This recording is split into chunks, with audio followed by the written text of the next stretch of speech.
En el libro de Filipenses, capítulo 2 y versículo 5. Filipenses 2:5. Voy a intentar también que de ahora en adelante algún hermano me ayude y me acompañe en los estudios bíblicos aquí con el ordenador, ¿vale? Para que los hermanos que no traen Biblia podamos ver los textos bíblicos en la pantalla y sea más fácil para todos, aunque lo propio es que todos tengamos nuestra Biblia, pero si usamos la pantalla para los que no tienen Biblia, pues mejor.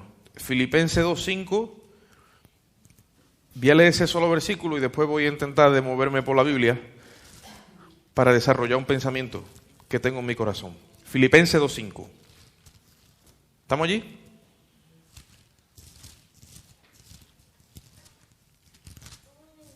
Amén. Filipenses 2:5 dice la palabra, a la gloria de Dios.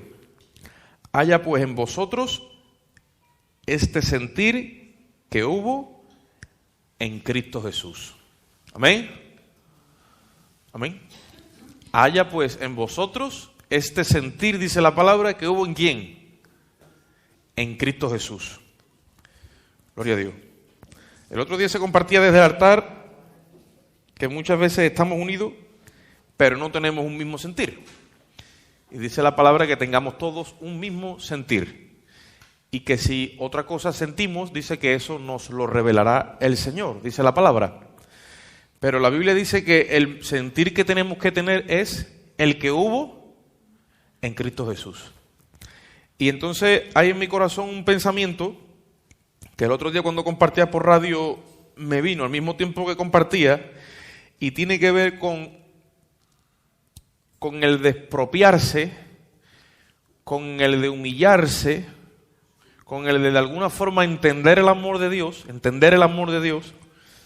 que hubo en Cristo Jesús, como dice Filipenses, que eso es una lista que empieza en el versículo 5 y sigue para abajo, pero hasta el punto de que nosotros podamos entender de alguna manera qué llevó a Cristo, qué fue lo que motivó a Cristo a ir con gozo a la cruz. Amén. Si yo muchas veces quiero dar a entender el amor de Dios y no lo comprendo, hablo como de memoria, y el Espíritu de Dios entonces tiene que tratar con cada uno de nosotros para hacernos comprender de alguna manera, abrirnos el entendimiento y hacernos comprender el amor de Dios. Amén.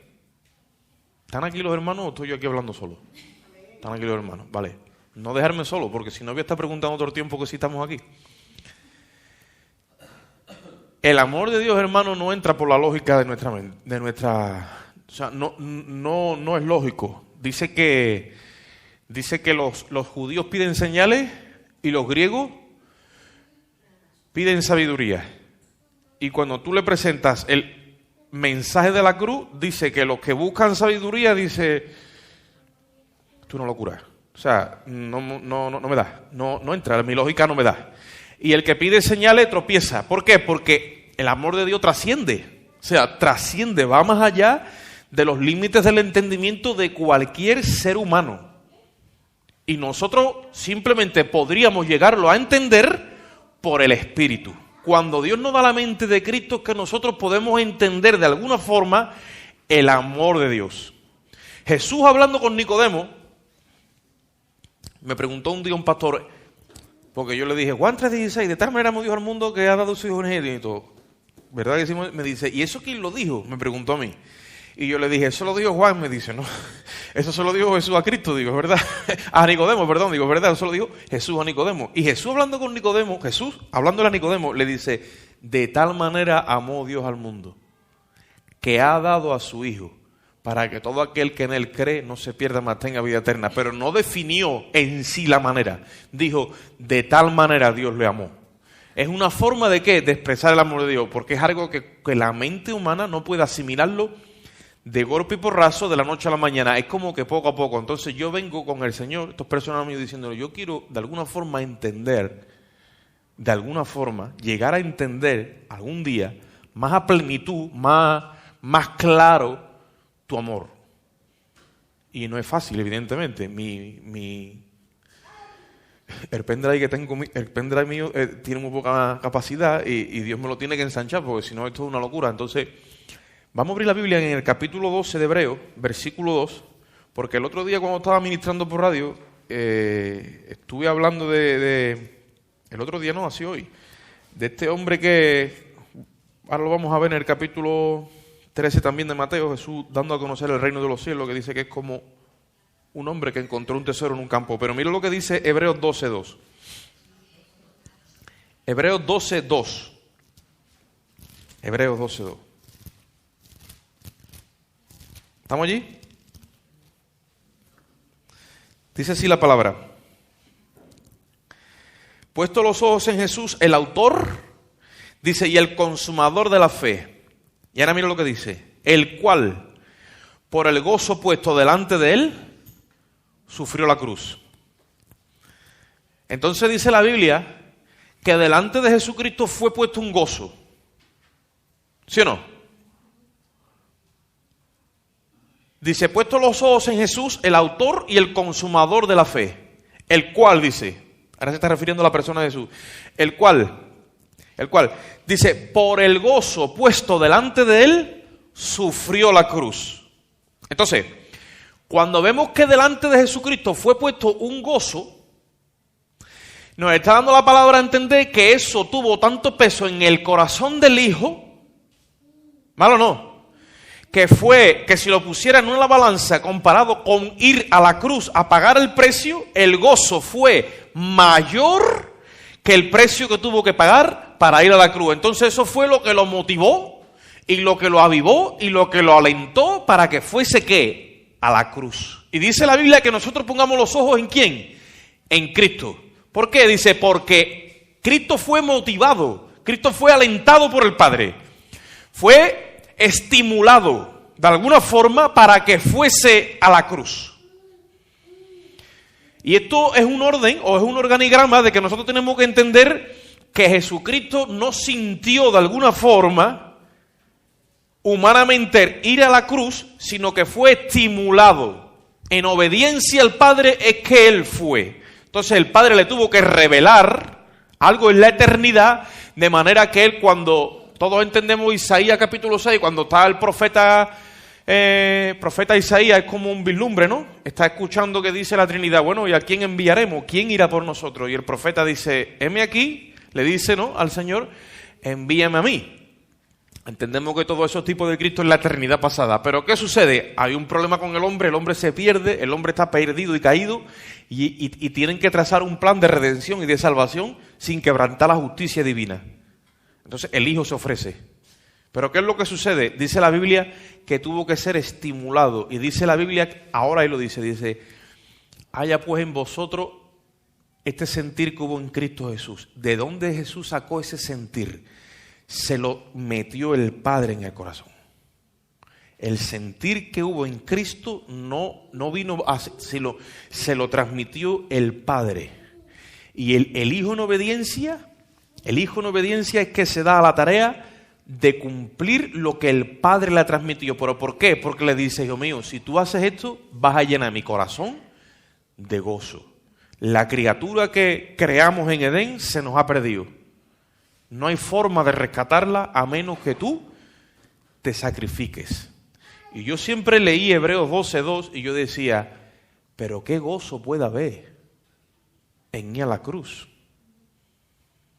Qué alegría o qué gozo puede sentir un ser humano o puede sentir Jesús para ir a la cruz. Y dice la Biblia, ahí lo dice, por el cual el gozo que fue puesto delante de él, dice, sufrió la cruz.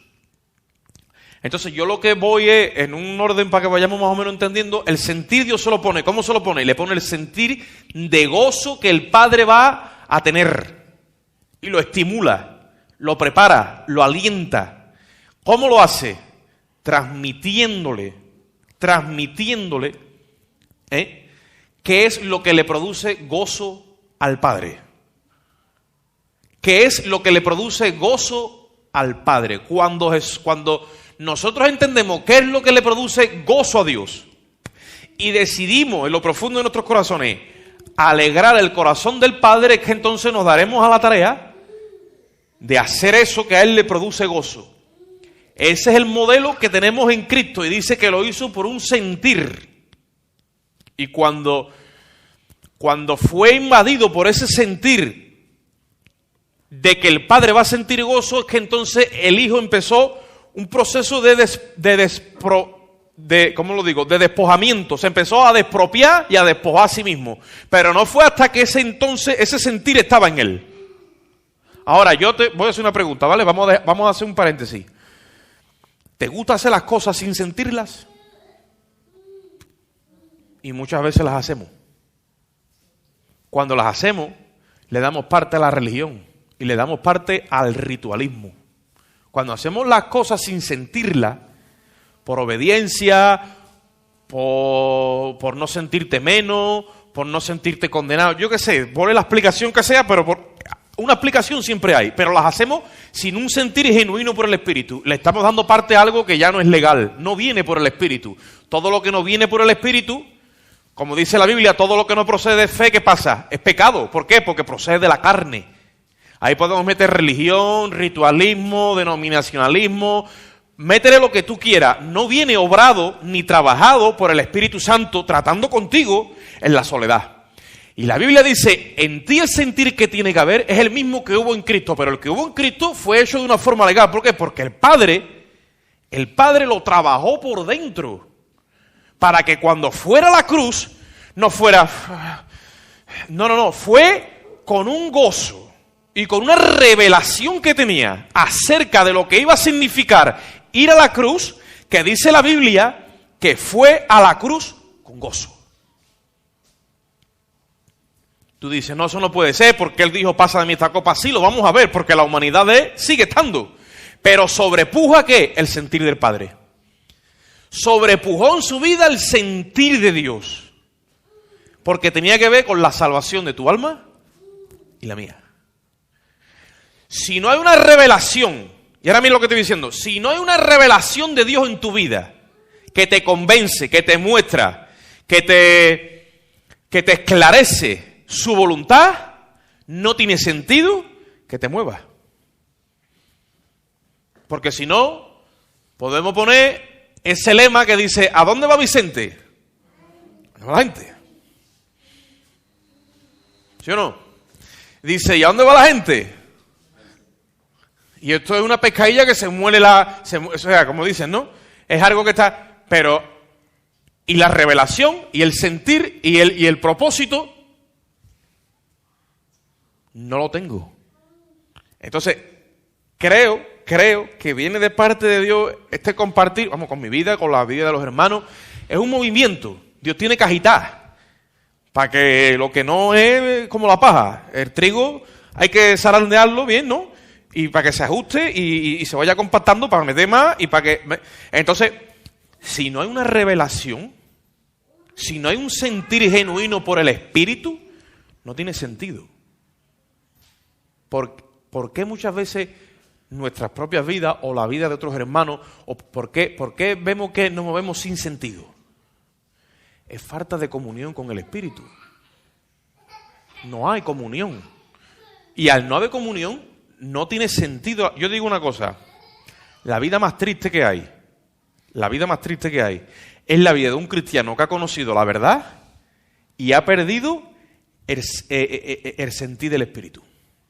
Porque si yo digo, si eres un ignorante y no conoces la verdad, por lo menos te estás gozando en la carne dentro de tu ignorancia. No sé si me explico.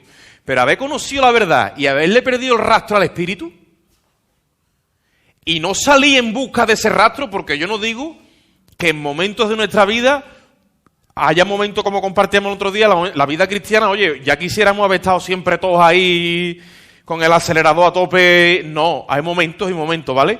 Pero en el momento que le perdemos el sentir al Espíritu, como aquella tsunamita del libro de Cantares, que en el momento que entró en comodidad, dice la Biblia que en el momento que ella menos esperaba, dice que escuchó la voz del esposo que le decía, ábreme, paloma mía, ábreme, amada mía. Y vino a buscarla de noche, vino a buscarla en un momento que a lo mejor la carne había tomado dominio de ella, dice, pero ¿cómo me voy a levantar yo ahora? Si ya estoy acomodada, ya estoy como el que decía, estoy con el pijama puesto y estoy yo aquí en el sobre. Y dice que se escuchaba, amada mía, el rocío me está cayendo. El rocío de la noche está cayéndome.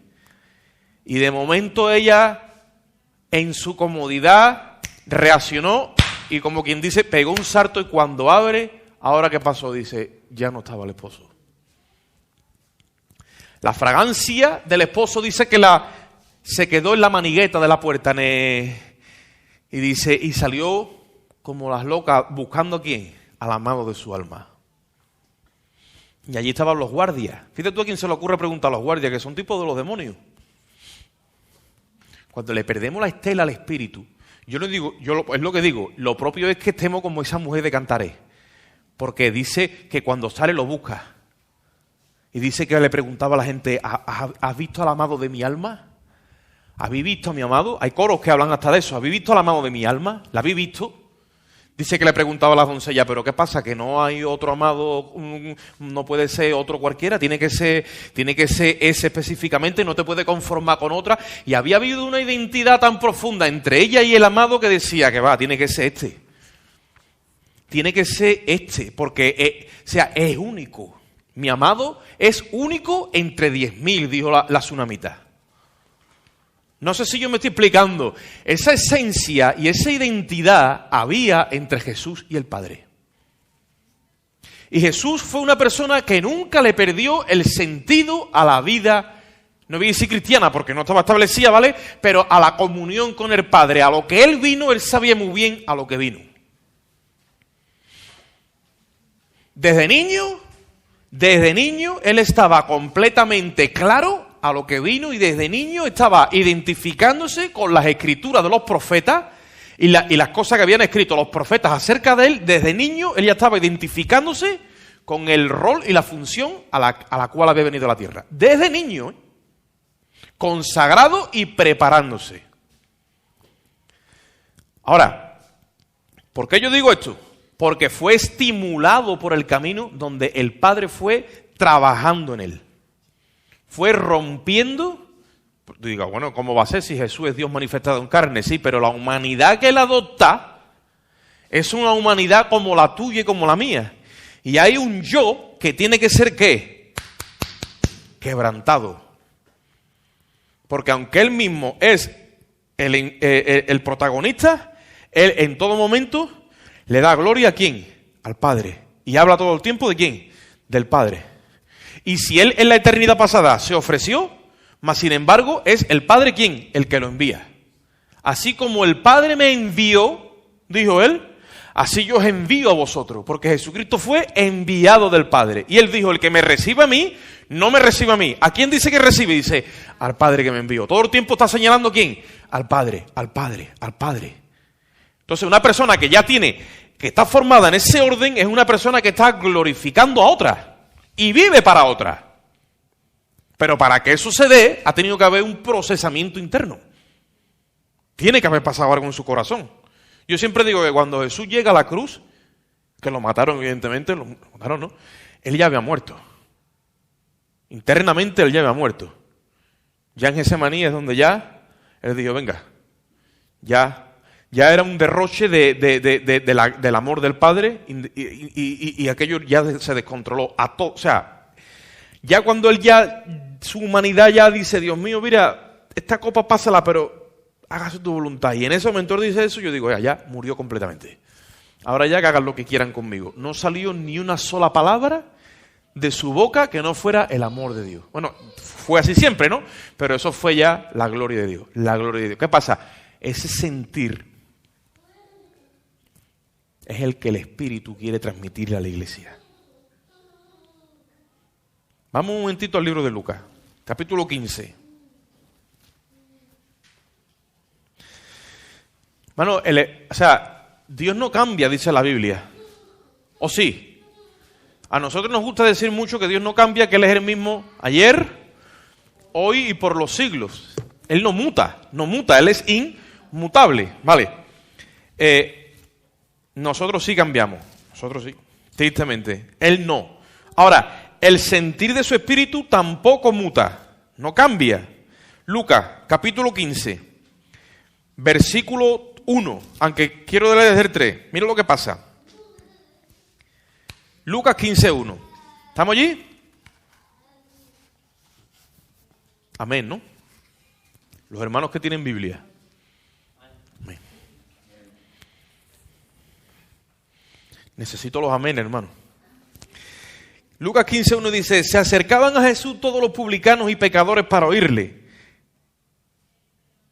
Y los fariseos y los escribas murmuraban diciendo, este a los pecadores recibe y con ellos come. No entendían el comportamiento de Jesús. ¿Pero quién se lo criticaba? ¿Los pecadores? No, supuestamente ¿quién? Los religiosos, ¿vale? Y entonces, como lo están criticando porque recibe a pecadores y come con ellos, dice la Biblia en el versículo 3, entonces él no dice que eso lo hizo antes, lo dice como me estáis criticando, que como con pecadores y ando con ellos, ¿vale? Y me estáis como recriminando esto, dice, entonces él le refirió una parábola. Y le dice, ¿qué hombre de vosotros teniendo 100 ovejas, si pierde una de ellas, no la deja, las 99 en el desierto y va tras la que se perdió hasta encontrarla? Ahora dice, y cuando la encuentra, la pone sobre sus hombros, gozoso. Y al llegar a casa, reúne a sus amigos y vecinos, diciéndole, gozaos conmigo, porque he encontrado mi oveja que se había perdido. Y él dice ahora, os digo, que más gozo hay, ¿dónde? En el cielo. Por un pecador que se arrepiente, que por 99 justos que no necesitan de arrepentimiento. ¿Quién tenía esa revelación? ¿La tenían los fariseos? La tenía Jesús. ¿Por qué? Porque fue el Padre quien se lo fue revelando humanamente desde que él humanamente nació. Le reveló el Padre el gozo que hay en el cielo por un pecador que se arrepiente. Entonces, si yo tengo un sentir, y es el sentir de que el Padre me ha revelado del gozo que él siente cuando un pecador se arrepiente, ¿hacia dónde yo me voy a proyectar? Hacia los pecadores. Yo me voy a reunir con pecadores y voy a comer con los pecadores y voy a estar moviéndome entre los pecadores. ¿Por qué? Porque el Padre me ha revelado el gozo que él siente cuando un pecador se arrepiente. Dice que hay más... Mira, nosotros muchas veces no nos paramos, pero dice que hay más gozo, más, por un pecador que se arrepiente que por 99. Esto es otra balanza. Y dice, ¿cómo va a pesar más en una balanza? 1 que 99. Dice, porque el pecador arrepentido es como algo especial en el corazón del Padre. Porque el que no necesita el arrepentimiento, ese ya está dentro, ese está salvo. Entonces, ¿el sentir de Dios cuál es? El sentir de Dios es el que no es salvo. El sentir de Dios es que para sentirse completo hace falta ese que está fuera. Y ese que está fuera es el que buscaba a Jesús cuando vino a la tierra. Los fariseos supuestamente estaban puestos de parte de Dios y tenían que decirle al pueblo cuál era la voluntad de Dios. Mas él, sin embargo, les está diciendo con esta parábola, ustedes no tienen ni idea de cuál es el sentir de Dios. Porque ustedes ni coméis con los pecadores, ni se rebujáis con ellos, ni los lleváis al arrepentimiento. Ustedes lo que le ponéis son pesadas cargas, donde no las pueden llevar y ustedes se las ponéis a ellos. Tenéis la llave de la ciencia y ni entráis ustedes ni dejáis que ellos entren tampoco. O sea, no tenéis revelación de quién es mi Padre. ¿Por qué no tenían revelación? Porque se empezaron a mover sin revelación. ¿Qué hace una persona moviéndose sin revelación? Crea una religión. Cuando una persona anda en religión acaba murmurando y criticando y chismeando lo que verdaderamente están haciendo otros que están haciendo ¿qué? La voluntad de Dios. Porque están ¿dónde? En la revelación. Porque en el Evangelio dice la Biblia, que es donde estamos nosotros, la justicia de Dios, que no es la de los hombres, sino que es la de Dios, que quiere perdonar a todos los hombres de una forma gratis, por causa de... Dice, la justicia de Dios se revela por fe y para fe. Y no podemos entender la revelación de Dios si no venimos a las Escrituras, porque la fe viene ¿por qué? Dice la Biblia. ¿Y el oír el qué?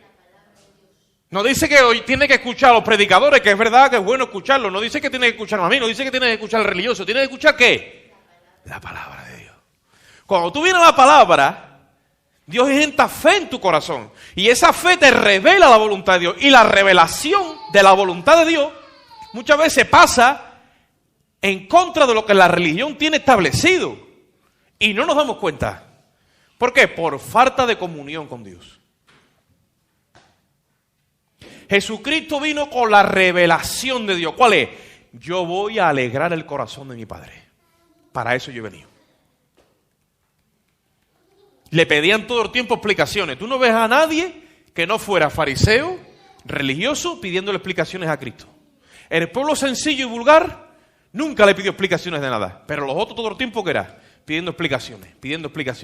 Como diciendo, si estamos aquí puestos de parte de Dios, tú no nos vas a honrar a nosotros, ni nos vas a tener en estima, ni nos vas a considerar. ¿Tú que coges tu camino? Sí, porque cuando una persona tiene revelación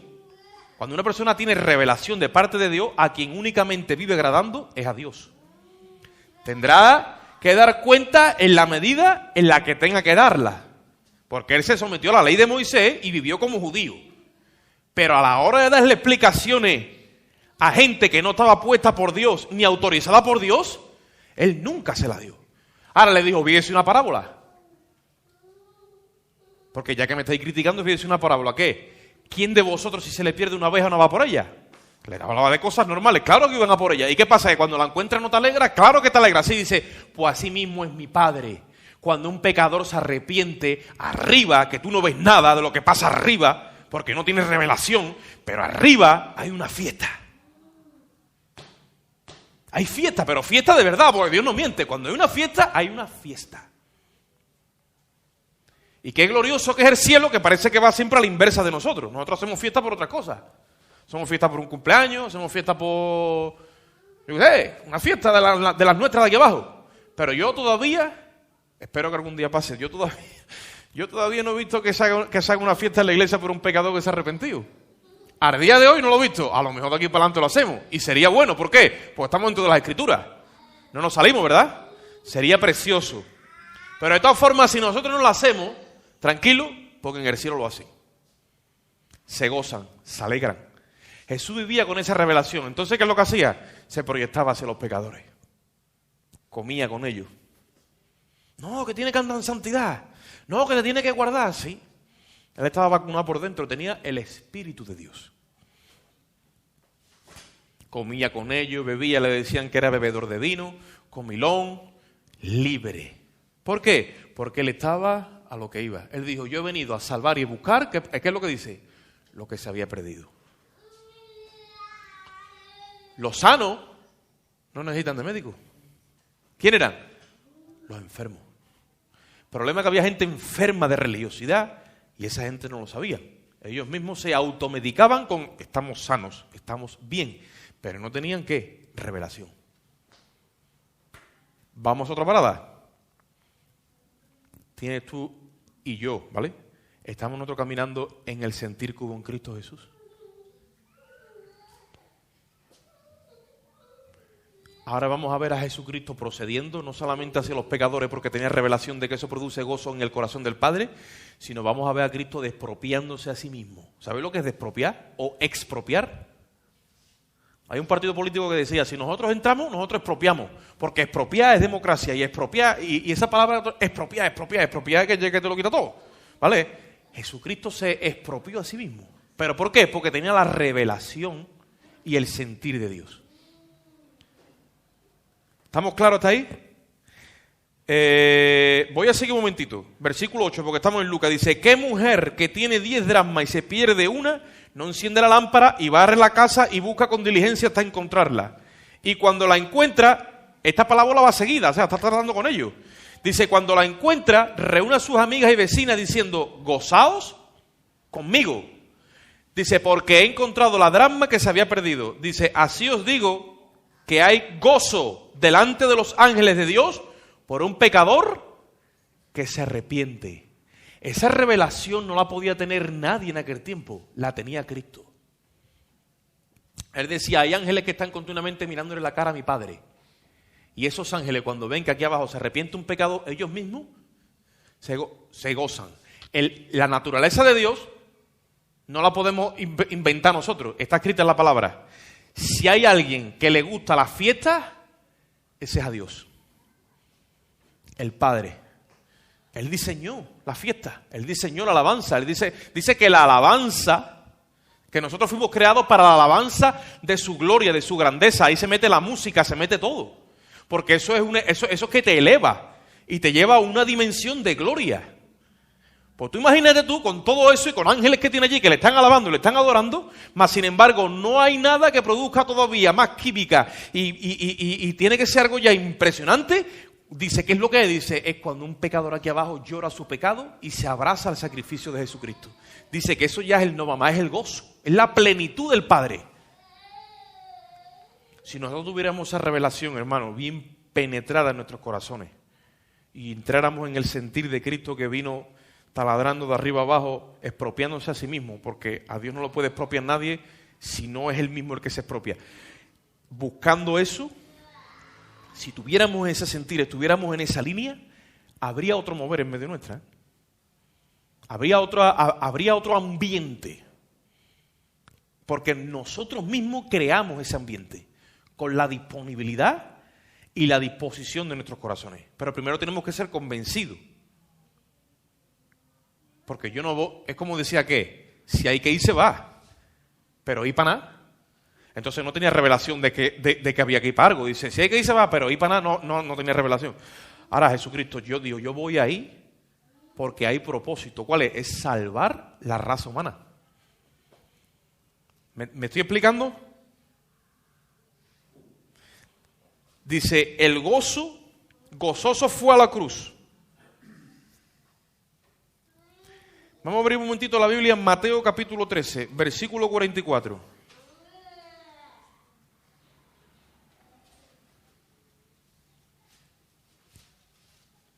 El bautismo de la cruz.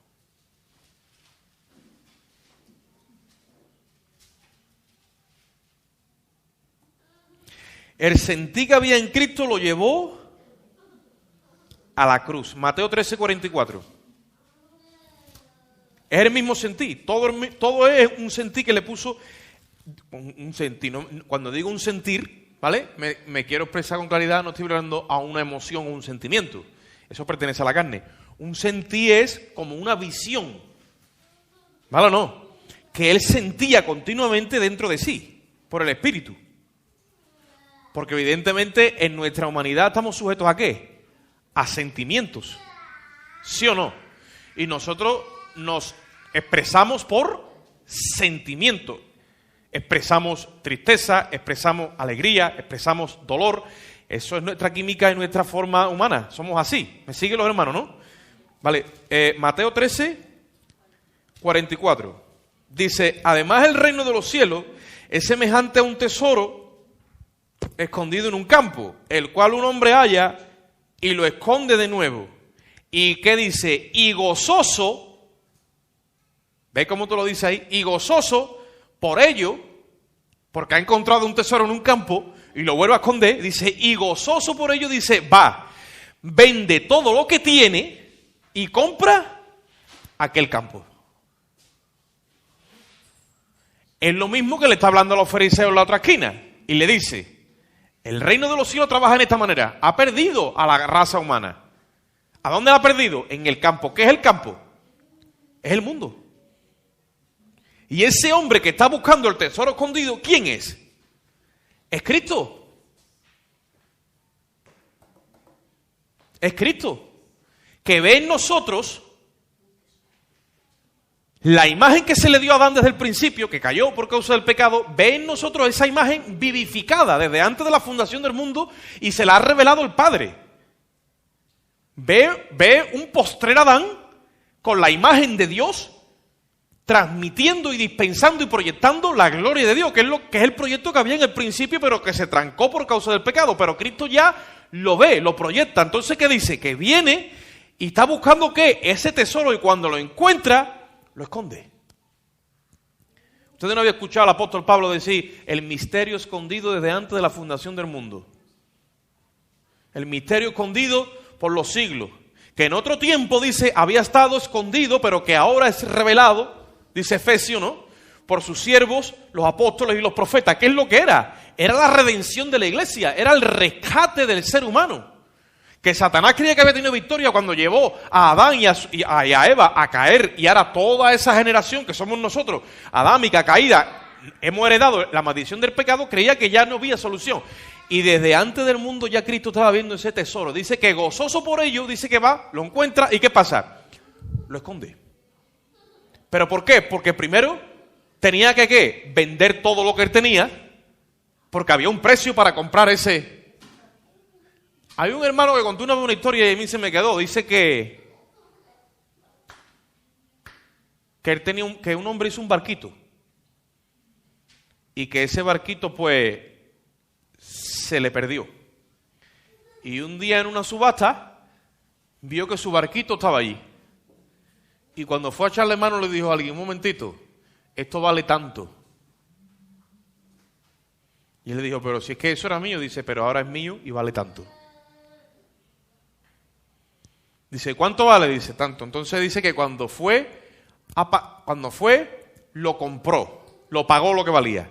Y cuando lo volvió a tener, le dijo: barquito, tú has sido 2 veces mío. Una porque eras mío y te creé, y otra porque te he comprado nuevamente. Jesucristo se tuvo que someter a la ley divina. Y si el hombre había quedado esclavo en el pecado, ahora había un precio que pagar. Claro, ¿cuál era el precio? Dice: sin derramamiento de sangre no había remisión de pecado. Vale, el precio es que tiene que venir un ser humano, número 1. Número 2, tenía que ser inocente. Y número 3, tenía que pagar la paga del pecado. ¿Qué dice Romanos 3:23? Que la paga del pecado es muerte. Más el regalo de Dios es, pues en Cristo Jesús está todo. ¿Qué tuvo que hacer Cristo? Fue y tuvo que vender todo lo que tenía para volver a pagar. Entonces, si nos metemos otra vez en Filipenses, que vamos allí, entendemos ahora cómo Jesús empieza ¿a qué? A expropiar. Tuvo que vender. ¿Me sigue? Dice que él siendo rico, ¿qué pasa? ¿Qué se hizo? Eso significa que vendió su riqueza para que en esa pobreza nosotros fuésemos ¿qué? Enriquecidos. Filipenses capítulo 5, vamos otra vez allí, rápido, si podemos. El sentir que hubo en Cristo Jesús, del gozo que el Padre le transmitió, sufrió el despojo y el despropio, o el expropio, mejor dicho. Mira lo que dice allí, Filipenses otra vez. Filipenses capítulo 2. Versículo 5 hemos empezado al principio leyendo, pero ahora vamos a seguir, porque estamos viendo cómo Jesús está vendiendo. Es ese hombre que tiene que vender lo que tiene para comprar el campo. Filipenses, ¿estamos allí? 2. Dice: haya pues en vosotros este sentir, el cual hubo en Cristo Jesús. Estamos en el estudio de hoy desarrollando ese sentir, que viene enlazado con el gozo que el Padre le transmite para producirle ese sentir. ¿Me siguen los hermanos? Es que no tengo, hoy no, por la pizarra no, porque creo que va mejor así. Ahora dice, y dice en el versículo 6, el cual siendo en forma de Dios, ¿qué dice? No estimó el ser igual a Dios. Número 1 de su venta. Se despropió de su deidad. Aunque esto muchas veces se confunde, bueno, no me voy a decir que él deja de ser Dios, porque su divinidad sigue, él es Dios sobre todas las cosas. Pero su deidad de decir, a ver si explico, es como un rey que se quita las ropas de realeza, ¿sí o no? Y si sigue andando por allí sin ropas de realeza, sigue siendo el rey, pero no proyecta, ni tiene en ese momento el... ¿Me sigue? Vale, ustedes sabéis que aquí en términos jurídicos, aquí en la tierra, un juez es inmune. ¿Sabéis lo que es inmune?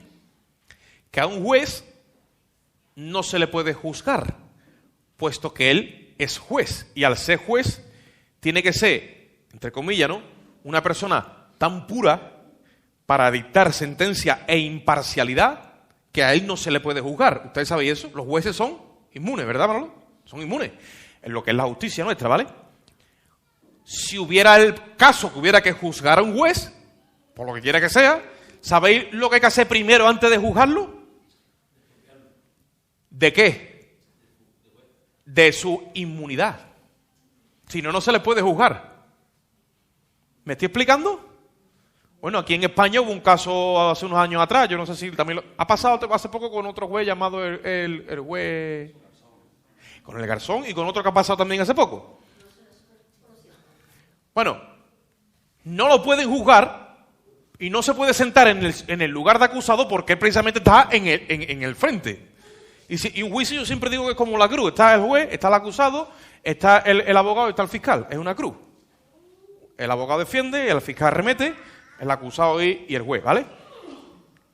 Si Jesucristo es el juez, Él es Dios, el juez de toda la tierra, y va a pasar al lugar del acusado, lo tienen que despropiar de su inmunidad, si no, no lo pueden juzgar.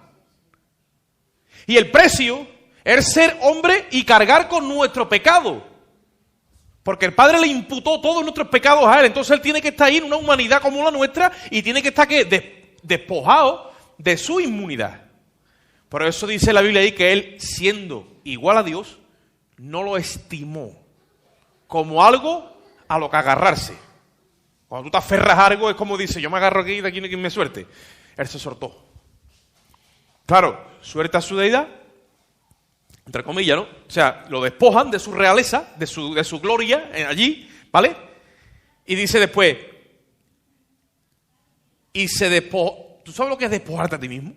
No que llegue otro y que te despoje. Despojarte tú a ti mismo. Solamente tiene que haber una causa interna que tú estés súper convencido de que tú te despojas a ti mismo.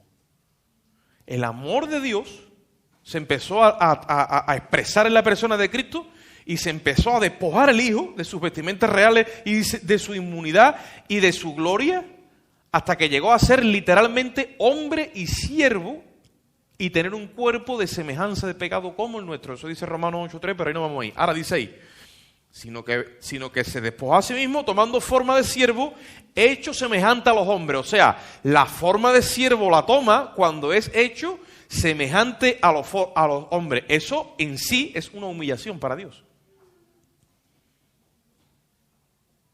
¿Me explico? ¿Cuántos aquí han sentido alguna vez que se le ha faltado el respeto? Todos. Alguna vez que otra te has ofendido porque alguien te ha dicho, te ha hecho, y eso, vamos, eso te ha llegado al alma y tú has reaccionado. ¿Sí o no? ¿Por qué es? Porque hay algo ahí que te han quitado.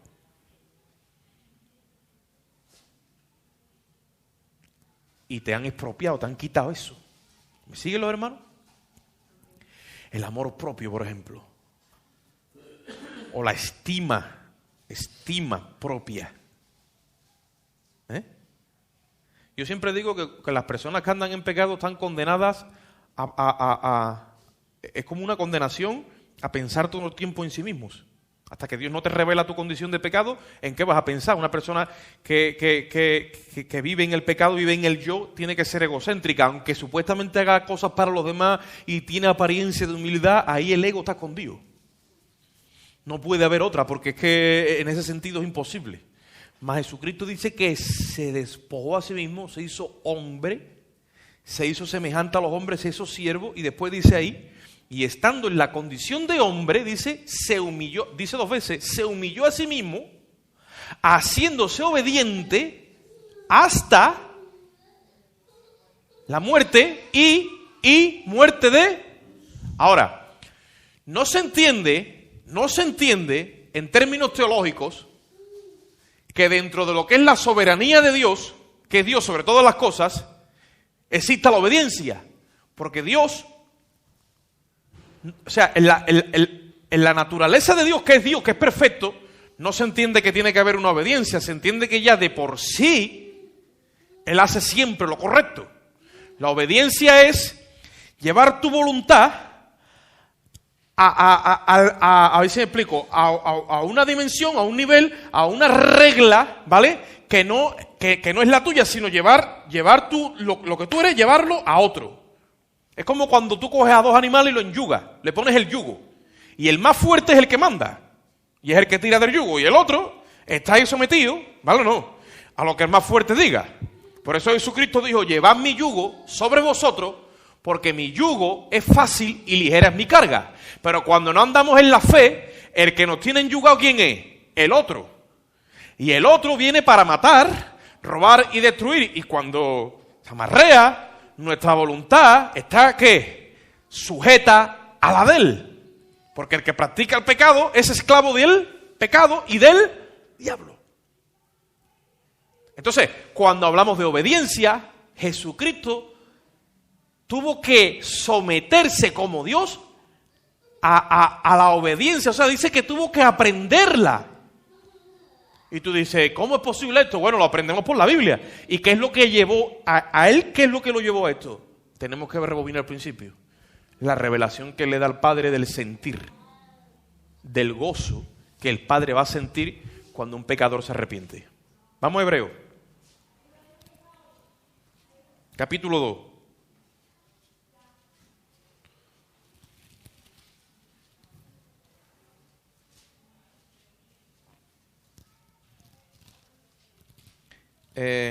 Hebreos 2, 9.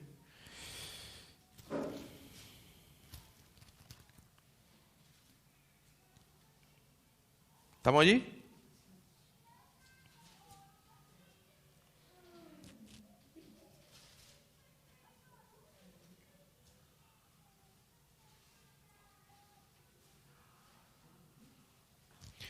Vamos un momentito, perdón, es Hebreo, pero no es 2, es 5. Hebreos 5, 7.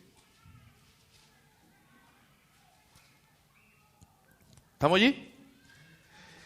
Dice, y Cristo, en los días de su carne, ofreciendo ruegos y súplicas con gran clamor y lágrimas al que le podía librar de la muerte, fue oído a causa de su temor reverente. Y aunque era hijo, por lo que padeció, dice, aprendió la obediencia y vino a ser autor de eterna salvación para todos los que le obedecen. Repito, dice, Cristo en los días de su carne ofreció ruegos y súplicas y gran clamor, dice, al que le podía librar de la muerte. No dice que él quería ser librado de la muerte. Dice que ofreció ruegos y súplicas al que le podía librar de la muerte. Porque evidentemente Dios le podría librar de la muerte. Pero ¿qué es lo que está hablando? Está hablando de que él, siendo Dios, no necesitaba de que nadie lo librara de la muerte, sino que como se sometió y se hizo hombre, entonces ahora sí que necesitaba que alguien lo librara de la muerte. Y ese era el Padre.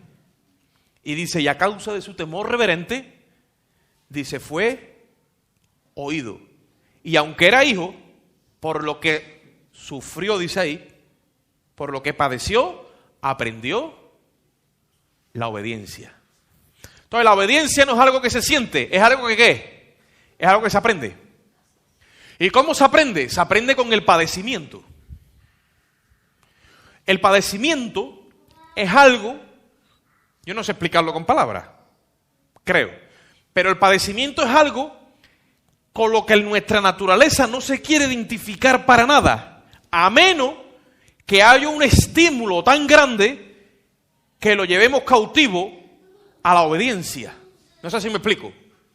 El padecimiento no es algo que agrada. Nuestra naturaleza ve el padecimiento y es como los imanes. Dice, para allá el padecimiento, para acá yo. No.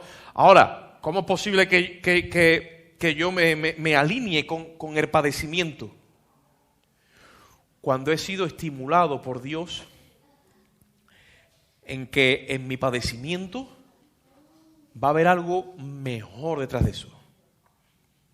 En que en mi padecimiento se va a producir una obediencia que va a cambiar todo el orden que está establecido. Todo el orden. Cuando Jesucristo murió y resucitó, hermano, cambió todo el orden espiritual que está establecido. Dice la Biblia que reconcilió con Dios las cosas que están en el cielo y en la tierra. O sea, en el mismo cielo había cosas que estaban en enemistad con Dios. Cosas que son profundas que yo todavía, honestamente, todavía ahí no sé cómo.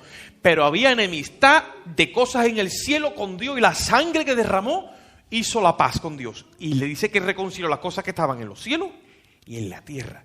¿Cómo es posible que Jesucristo aprendiera la obediencia? Porque no necesitaba de obedecer, pero como hombre sí. Y como hombre tenía entonces que ir al lugar. Entonces, ¿cómo se despropió y vendió toda su herencia? Se despojó de su deidad, su inmunidad como juez se la quitaron, se hizo hombre y después de hacerse hombre, hombre obediente. Obediente. Nuestra carne por naturaleza pecaminosa, ¿qué es lo que es? Desobediente. Jesús sufrió todo lo que nosotros hemos sufrido. Todas las tentaciones habidas y por haber, las sufrió Cristo. Ustedes queréis ver en la Biblia, no vamos ahí, pero lo voy a decir, ¿vale? ¿Hasta qué punto Jesús se desnudó? No físicamente, sino se desnudó de su personalidad. Que la Biblia dice que Dios ni tienta a nadie, ni Él puede ser tentado. ¿Sí lo dice o no? Dios no puede ser tentado. Ahora, cuando vino el diablo y Jesús estaba en los 40 días de ayuno, ¿qué hizo el diablo? Lo tentó. ¿Y cómo es posible que recibiera tentación? Si les dio, porque se despropió. Y sentía la tentación, ¿eh? Pero que la sentía, ¿eh? Tentación, ¿sabe qué es lo que es? Tentación no es decir que me tiran un dardo y yo... Eso no es ser tentado. Ser tentado es... Y empezar la guerra por dentro. No es pecado ser tentado. Jesucristo fue tentado y no pecó. Pero por dentro, porque Jesús, ¿qué le dijo el diablo? ¿Qué tentación le dijo? Bueno, si tú postrado me que adorares, yo todo te entregaré. Satanás sabía que le iba a ser rey, él lo sabe. Pero dijo, mira, tú adórame y yo te digo a ti que te levanto como rey y tú no tienes que ir a la cruz. Fíjate tú la que te voy a quitar de encima. Pero Jesucristo tenía la revelación de ¿qué? Que tenía que vender todo lo que tenía y después ¿y qué? Ir a la cruz. ¿Por qué? Porque en la cruz es el lugar de compra. Ahí es donde se pagaba el precio. Allí estaba el precio de nuestro alma. Si Jesús se deja seducir y no está lleno de este sentir, ¿qué pasa? ¿Qué pasa? Y dice la Biblia que le dijo, escrito está. No lo venció, dijo, no, yo soy Dios, yo resisto. No, le dijo, escrito está. Ahí estaba todo el tiempo, estaba lleno de la palabra. Había sido seducido por la Escritura, la misma que él, o sea, su propia ley. Lo que pasa es que esto hecho carne, esto es otro mundo. Le dijo, escrito está. Nosotros muchas veces tenemos el escrito está vivo en nosotros. O vamos de cabeza a la tentación. Nos tiene que contrapesar algo en el otro lado. Nos tiene que contrapesar algo en el otro lado para no ceder a la tentación. Tenemos que ver algo que tenga más gloria, más bendición, que hayamos sido convencidos plenamente, ¿vale o no? De que la oferta momentánea, que es temporal, no se puede comparar al eterno peso de gloria que en nosotros se ha de manifestar. Por eso dice la palabra que esta leve tribulación momentánea, que parece muchas veces que nos vamos a morir, que esto es lo más grande del mundo mundial, lo que me ha pasado, dice, bueno, eso no se puede comparar al eterno peso de gloria que va a caer sobre tu vida cuando se manifieste lo que Dios ha prometido a cabalidad en tu vida. Pero para eso hay que estar con ese sentir vivo y entendiendo esto, el sentir como en Cristo Jesús. ¿Qué hizo Cristo? Vamos a dejarlo ya aquí. ¿Qué hizo? Cuando fue y vendió todo lo que tenía, dice que gozoso fue y compró aquel campo. ¿Dónde él pagó? Fue en la cruz. Fue en la cruz. Cuando nosotros queramos hablarle, cuando nos queramos ya ganar a un alma para Cristo, aunque le digamos muchas cosas y todo está bien y oremos por ella y todo, ¿no? tiene que ser convencido por el Espíritu Santo y llevado ¿a dónde? A la cruz. Si no hay cruz, no hay salvación del alma.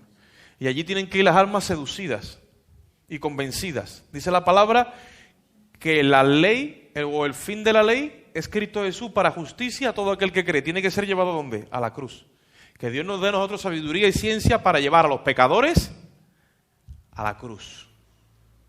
Yo siempre ando con la retahíla del programa Gracia y Paz, que predico el Evangelio de la Gracia a través del mensaje de la cruz. Para que Dios me dé esa capacidad, y yo no sé hasta qué punto. Pero si no es así, ¿cómo vamos a alegrar el corazón del Padre? ¿Cómo? El corazón del Padre siente gozo cuando los pecadores se arrepienten.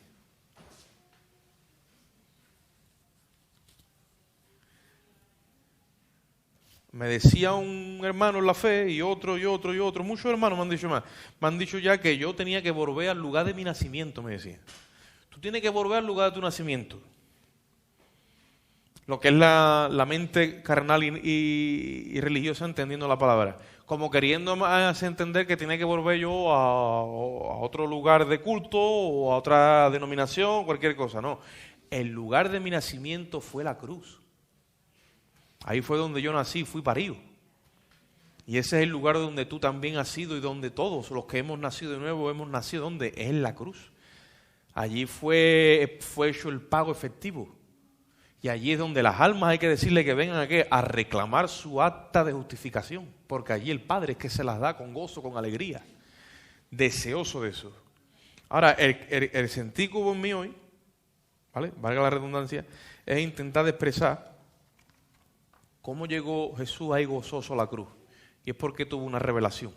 Nos vio, mira, si Jesús en la eternidad nos ha visto a nosotros aquí hoy, en la iglesia hoy o cualquier día, sirviéndole y amándolo sin haberlo visto, eso ya para Él ya está cumplido. Ya eso ya es suficiente para lo que hizo.